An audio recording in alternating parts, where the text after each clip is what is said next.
and welcome back to Algebra 2 Notes with Miss Faust. I've gotten a little feedback from you guys, so I'm going to try and incorporate that and do a better job this time. First thing I heard was talk a little louder, so I'm working on it. You can also try turning up your volume just in case. Second thing, I heard no orange pen, so I'm not using orange pen. And just keep in mind that you're welcome to fast forward and pause and go back anytime you need to. If you want to take a minute in just a second and pause this to record today's essential question, get your notes set up, and then I just copied this first graph. We're going to look at how graphs get changed or transformed, so how they shift around, slide, flip, etc. today. So if you take a couple minutes, get all this set up, and then just draw this graph. So this is the point 0, 0, the point 24, and the point 41. And just that little set of 3 points connected by lines, that's going to be our f of x that we start with for all our examples today. So when we talk about transforming f of x, in this case, we're literally just talking about these 2 line segments and how they're going to move around. Okay, so go ahead and pause if you need to and get that copied down. Great, so the first kind of transformation we're going to look at today is a horizontal shift. And a horizontal shift, so we got to know horizontal versus vertical. Horizontal, the way I remember it, is the horizon goes left to right. So a horizontal shift is going to move our function either to the right or to the left on the x-axis. And if f of x is our original function, and that could be just a set of points like it is here, or it could be a line, or it could be a parabola, we'll look at it in all different contexts. But for right now, we're just looking at these point collections. That f of x, we're going to know that we have a horizontal shift because instead of seeing f of x, we're going to see f of x minus or plus some h value. So h is the number that's going to tell us how many to shift. If we have a minus h, we're going to shift right h units, and if we have a plus h, we're going to shift left h units. So the way that looks when we actually see a graph is if we look at this first f of x, and our first transformation we want to look at is f of x minus 2. So this x minus 2, it's a little counterintuitive because we see minus and we often think that means it should shift left, but minus actually shifts our graph to the right 2.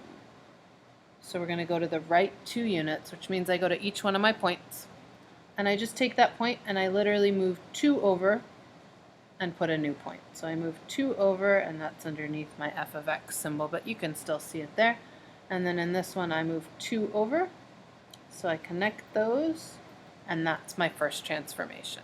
So you can see all it's doing is it's taking the exact same shape and shifting it over.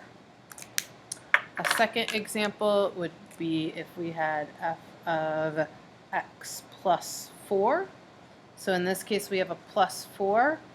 It's like a plus h that tells us we're going to shift left 4 units. So I always go back to my original function, which was this dark blue one here. I take each of those points and I go to the left 4. So 1, 2, 3, 4 is my new point. 1, 2, 3, 4 is my new point. And 1, 2, 3, 4 is my new point. So my transformation would end up right there. Pardon the bell. I'm doing this at school, as you can tell. So that's what it looks like when we just shift left or right. Next, we're going to look at vertical shifts. And in order to look at vertical shifts, let me just get us another graph here.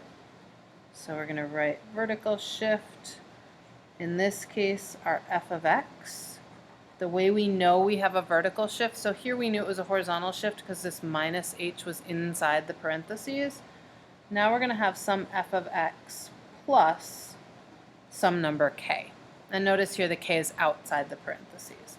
If we have a plus k, we shift up k units, and if we have a minus k, we shift down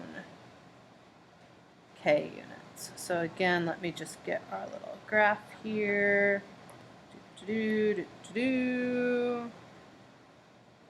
I hope I gave myself enough space here. So a point at 0, 0, a point at 2, 3, and a point at 4, 1. So I connect those. Again, that's my f of x. You probably could do this on the same graph you did up here. I'm just doing them separately to make sure that all the different kinds of transformations are really clear. So in this case, if I wanted to do f of x, let's do plus 1 first. So I look at that, I notice I have a plus 1 on the outside. That's what tells me it's a vertical shift. Plus 1 means I'm going to go up 1 unit. So when you're asked to describe a transformation in words, that's what that means. So here the words are up 1. So I go to each of my points, and I just take them and I shift them up 1 unit,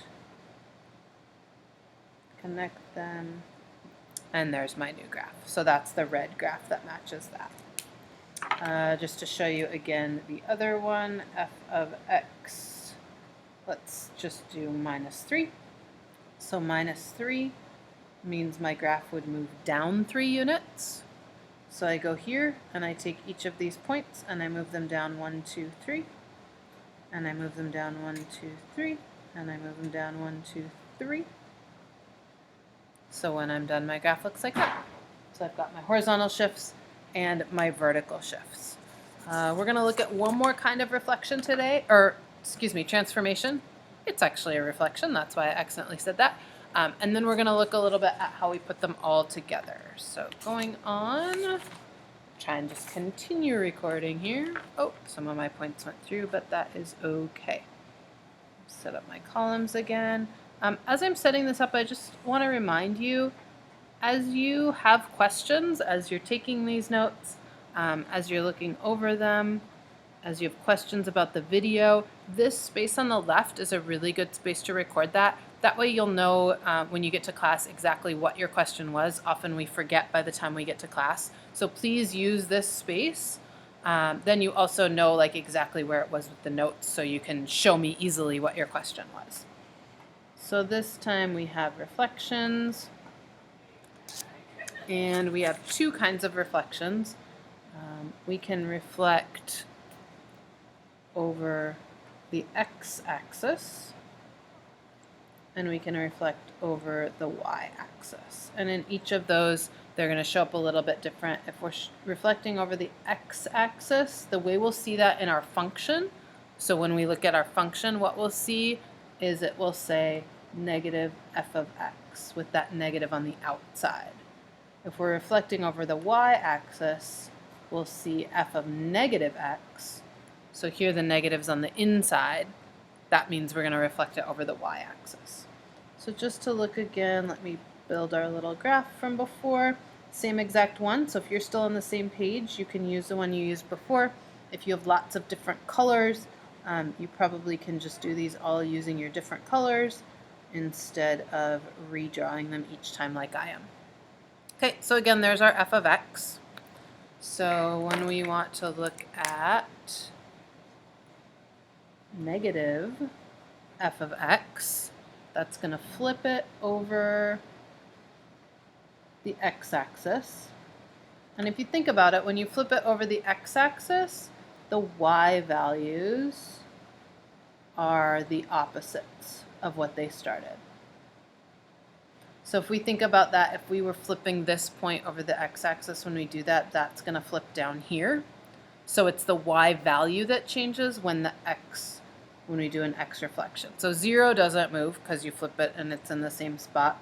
This one was 3 above the x-axis. Well, now it'll be 3 below the x-axis. This one was 1 above. It'll go to 1 below. So we get something like that. And I didn't draw the lines very straight, but that's the flip over the x-axis. A flip over the y-axis then, which would be f of negative x. So that's a flip over the y-axis. This time our x values change and become, oops, V-A-L-U-E-S.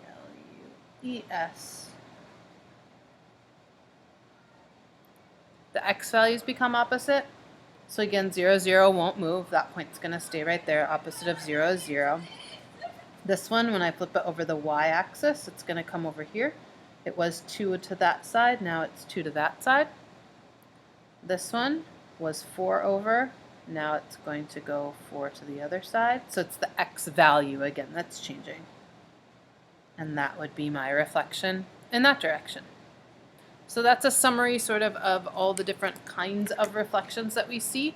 And what we'll do now is we'll put a bunch of those together and see what kinds of graphs we come up with. Okay, I want to show you one more example where we're going to put some of these together. So in order to start that example, please draw and connect the points -4, -1, which is mine down here, -1, -1, right here, 2, 4, which is here, and 5, 0. So if you want to pause for a moment and draw that, then you'll have the example drawn, and we will do some transformations of it. So we'll start sliding it, flipping it, etc. So the first transformation that we're going to do, we're going to call this one g of x. So g of x is going to be equal to f of x plus 3. And anytime we want to do a transformation, it's always helpful to think about in words what kind of transformation that is. So when we see that plus 3, notice it's outside of the parentheses.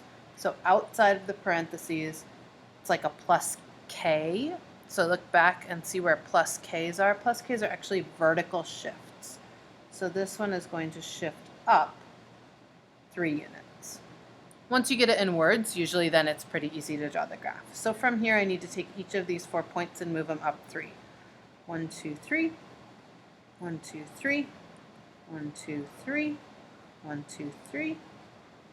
Connect, connect, connect. And we have our graph of g of x. I did them in the same color. It's also nice to label them so you can keep track of them. If you don't have different colors right now, it might be a good time to pause and grab some colored pencils or something and finish that graph then of g of x. Okay, so if we then wanted to graph h of x, we're going to call h of x f of, let's see, let's do f of x minus 2 plus 4. So here we have 2 things put together, 2 transformations. We still are just going to draw them in one graph, but what we see here, this minus 2 on the inside, that tells us that we have to go to the right, right? Because an inside means left or right, and a minus means right. So each point is going to go to the right 2, and each point, because of this plus 4 on the outside, is going to go up 4. So we go back to our graph, we take each point, we move it to the right 2, and we move it up 4. So this first point, I go right 2, up 1, 2, 3, 4. Then I go to this point, always going back to our f of x, right 2, up 1, 2, 3, 4. This point, right 2, up 1, 2, 3, 4. And this point, right 2, up 1, 2, 3, 4. Connect them. You can connect them as you go too if you want. I'll label this one out here so we can see that that's our h of x. As we do more and more of these, they look either more confusing or more interesting depending on your perspective, but certainly you get more graphs on one grid. So let's just look at one more. We'll call this one j of x, and we're going to let j of x be negative f of x plus 1. So we have that negative, and we also have this plus 1. So I like to just use order of operations when I'm doing these. So I start by looking at this plus 1 on the inside of the parentheses. Remember, parentheses are first. So plus 1 on the inside is a horizontal shift. So plus 1 means it goes left 1 unit. And then after I've moved it left 1 unit, this negative on the outside, well, I have that one right up here still. That one's a flip over the x-axis. So left 1 and flip over the x-axis. So I go to each of my points, always going back to our original f of x. I go to the left 1, and then I flip over the x-axis. So once I've gone to the left 1, now I think about this being 1 down from the x-axis, so it's got to go up to right there. So that would be our first point right here. Our next point, left 1 and flip, ends up here. Our next one, which starts out way up here, left one and flip. Well, now when it flips, it ends up on this side of the x-axis. So I got to be a little bit careful in this one. That was 4 up. So now it's going to be 4 down. So this point came all the way down here. And then this point goes to the left one. But when we flip it over the x-axis, it's in exactly the same spot. So when we connect those, we get a graph that looks something like so. Okay, so at this point, that's the end of today's notes. Feel free to go back, rewatch anything you need to, and record any questions that you have in the side column so that we can go over them next time in class. We'll do a lot of practice with transformations, but this gives you the basics and gets your notes started so you are set up to be successful. Thank you very much. Have a good day.